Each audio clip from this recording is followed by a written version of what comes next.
Hi everyone! Today, we're taking on a challenge by shooting a video on the Canon 60D, a camera from way back in 2010. We'll be capturing a long take, where an actor moves from indoors to the evening street.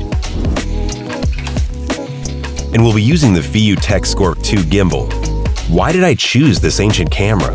It's not about the gear, it's about the skill of the cinematographer. Plus, it's a great way to test how we handle lighting challenges without the ability to fix anything in post-production. Let's get started.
I pulled out my old Canon 60D with a Sigma 2470 lens and realized it was pretty dusty. With the latest trends, I no longer use old air blowers to clean lenses. Why bother when you have a powerful Kika Jet Fan 2, which can blow off all the dust from the sensor and lens surface with a strong blast of air? After thoroughly working with the fan, I cleaned the camera and lens. Next, let's set up the camera on the SCORP 2. I won't go into detail about balancing the camera. There are plenty of videos online for that. I'll just highlight a few important points. With proper balancing, the gimbal is ready to go right out of the box. Turn it on, start auto balancing, and you're set. It has an automatic tracking feature that works pretty well. Just signal with your hand and the gimbal adjusts, ready for shooting. It also has a quick switch feature between horizontal and vertical modes, which is very convenient when you need to shoot both YouTube videos and Instagram content. For me, as someone who shoots independent films, the most important features are the device's stable performance, lightweight, making it very comfortable to work with, and easy control during filming. I was really impressed with the smooth operation of the SCORP 2. Now that the camera and stabilizer are ready, let's rehearse, set up the lighting, and start shooting the video. We have planned a long take for our actor, which needs to be lit in a way that makes the shot look cinematic, with effective lighting and contrast. The actor must stay in focus, which means we need a deep depth of field.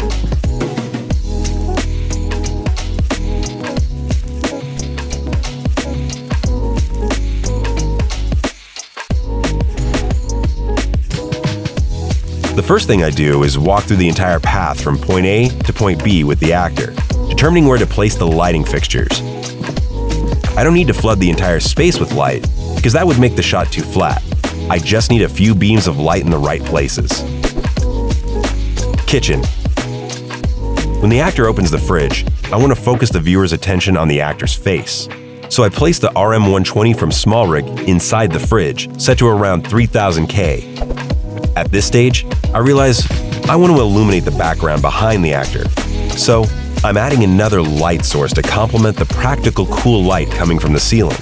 The RT25 handheld tube light, set to 3500K. Bar counter. I wanted to emphasize the cozy atmosphere of the home, so I lit the bar counter with warm light from the RC60B with a mini parabolic softbox and diffuser.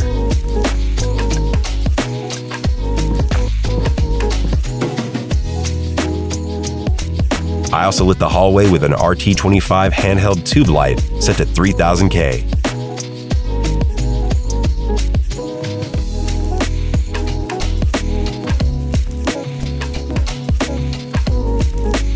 Outside.